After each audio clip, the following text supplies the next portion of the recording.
students. Today we are going to learn the poem Comparisons, which is written by an anonymous, means unknown poet. The whole poem is a long string of similes. The comparisons are made explicit with the use of as throughout. The poem celebrates the diversity in the universe. It also reminds us that all sorts of people and things needed to make our world beautiful. प्यारे बच्चों, आज हम मौजना इस नज्म का मुताला करने जा रहे हैं. इनकी शायर जो है वो वाजे नहीं है. So we will see the poem. Fast as spaceship, slow as snail, big as a dinosaur, small as a nail. बच्चों, स्पेसशिप का मतलब तो तुम जानते ही होंगे. आर फास्ट यानी तेज. स्पेसशिप की तरह तेज और गूंगे की तरह सुस्त. डायनासोर की तरह बड़ा. और नेल का मतलब यहाँ पर दो है, नाखून या कील की तरह छोटा. Fierce as a tiger, gentle as a lamb, sour as a lemon, sweet as a jam. Tiger की तरह खौफनाक. टाइगर में शेर. और फियर्स मीन्स खौफनाक, खतरनाक. लैम का मतलब होता है मेमना. मेमना यानी कि भेड़ का बच्चा. और जेंटल का मतलब होता है नर्म. सोर का मतलब होता है खट्टा. और लेमन का मतलब होता है लीमू. लीमू की तरह खट्टा. और जैम यानी मुरब्बा. मुरब्बे की तरह मीठा. Dry as a desert, wet as a sea, square as a house, round as a pea. Desert means सहरा, रेगिस्तान. रेगिस्तान की तरह खुश्क. समंदर की तरह गीला. वेट यानी गीला. सी यानी समंदर. स्क्वायर का मतलब होता है चौकोन. हाउस घर, घर की तरह चौकोन. पी यानी के मटर, मटर की तरह गोल. Cool as a cave, warm as a toast, noisy as a roll drill, quiet as a coast. Cool यानी ठंडा. केव यानी गार, गार की तरह ठंडा. और टोस्ट की तरह गर्म. वार्म यानी गर्म. नॉइजी का मतलब होता है शोर. रोड ड्रिल का मतलब होता है ड्रिल करना. ड्रिल करना यानी कि खोदना. रोड खोदने वाला जो आला है वो नॉइजी होता है, शोर करता है. उसकी तरह शोरगुल वाला. और गोस्ट यानी शैतान, शैतान की तरह खामोश. Strong as an ox, weak as kitten, hard as a rock, soft as a mitten. Ox यानी बैल. ऑक्स की तरह मजबूत, ताकतवर. और किटन यानी बिल्ली का बच्चा, बिल्ली के बच्चे की तरह नाजुक, कमजोर. हार्ड का मतलब होता है सख्त. रॉक यानी चट्टान, चट्टान की तरह सख्त. मिटन यानी दस्ताने. ग्लोव्स, हैंड ग्लोव्स बोलते हैं ना हम, हाथों के दस्ताने, हाथों का मोजा, उसकी तरह नर्म. Dark as a tunnel, light as the moon, night time midnight, day time noon. Dark यानी अंधेरा. टनल का मतलब होता है गुफा, गुफा की तरह अंधेरा. और चांद की तरह रोशन. दरमियानी रात की तरह रात का वक्त. और दोपहर का वक्त, दोपहर दिन का टाइम.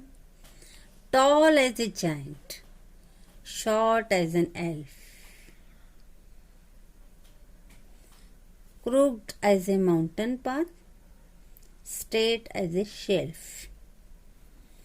जायंट यानी देव हेकल नुमा इंसान, ताकतवर, मजबूत. टॉल यानी ऊंचा. एल्फ का मतलब होता है छोटा, बौना. या फिर उसका दूसरा माना लिए तो छोटी सी परी. और एक माना आता है जंगलों में रहने वाला देवता. शॉर्ट का मतलब छोटा. क्रुक्ड का मतलब होता है टेढ़ा मेढ़ा। माउंटेन पाथ पहाड़ी रास्ता है, जिसको हम पगडंडी भी कहते हैं, टेढ़ी मेढ़ी पगडंडी, टेढ़ी मेढ़ी पहाड़ का रास्ता।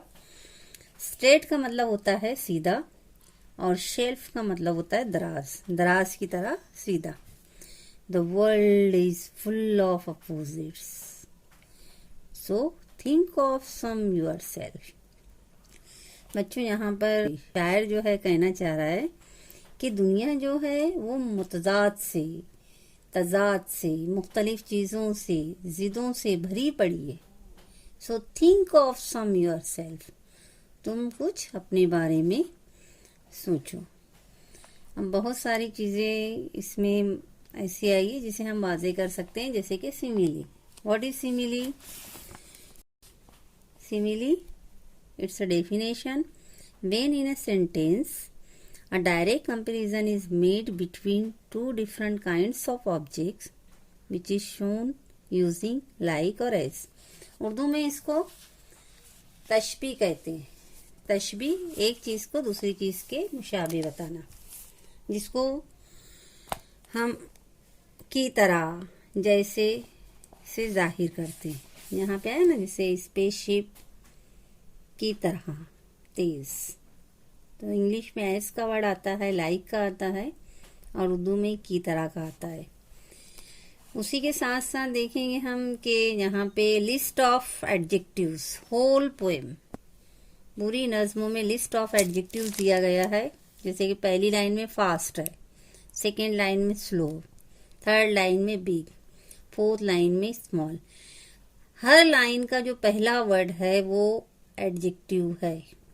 और उसी के साथ साथ अगर हम उसके साथ में गौर करें तो पहली लाइन और दूसरी लाइन का जो स्टार्टिंग का वर्ड है, जो एडजेक्टिव के साथ साथ एक दूसरे की जिद भी है। जैसे फास्ट की जिद, फास्ट का अपोजिट स्लो, बिग का अपोजिट स्मॉल, फियर्स का अपोजिट जेंटल, शोर का अपोजिट स्वीट, सो ऑन। इस तरीके से लास्ट लाइन तक की, सेकेंड लास्ट लाइन तक की हमको क्रूक्ड का अपोजिट स्टेट।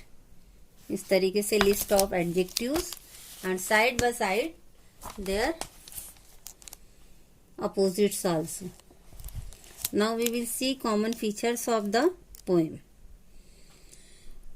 First line, जो कॉमन फीचर जाहिर हो रहा है वो है स्पीड। किसकी किसकी? स्पेसशिप और स्नेल। दूसरी लाइन साइज, डायनासोर और नेल। तीसरी लाइन नेचर या टेम्परामेंट, टाइगर और लैम्प का बता रहा है। चौथी लाइन में टेस्ट को जाहिर कर रहा है, लेमन और जैम के। पांचवी लाइन में कंडीशन या प्रेजेंस ऑफ वाटर, डेजर्ट और सी का। अगली लाइन इसकी है लाइन नंबर 6, जिसमें शेप बता रहा है घर और पी का। 7वीं लाइन में टेम्परेचर बता रहा है केव का और टोस का। 8वीं लाइन में साउंड बता रहा है ड्रिल का और घोस्ट का। 9वीं लाइन में फिजिकल पावर है ऑक्स और किटन का। उसकी अगली लाइन लाइन नंबर 10, उसमें फर्मनेस जाहिर कर रहा है। फर्मनेस किसका है? रॉक का है और मिटन का है। Next line line number 11 brightness को जाहिर कर रहा है, टनल और मून की। नेक्स्ट लाइन नंबर 12 वो पिक को जाहिर कर रहा है, मिडनाइट और नून के। लाइन नंबर 13 हाइट, जाइंट और एल्फ। लास्ट लाइन नंबर 14 जो है वो फॉर्म को जाहिर कर रहा है।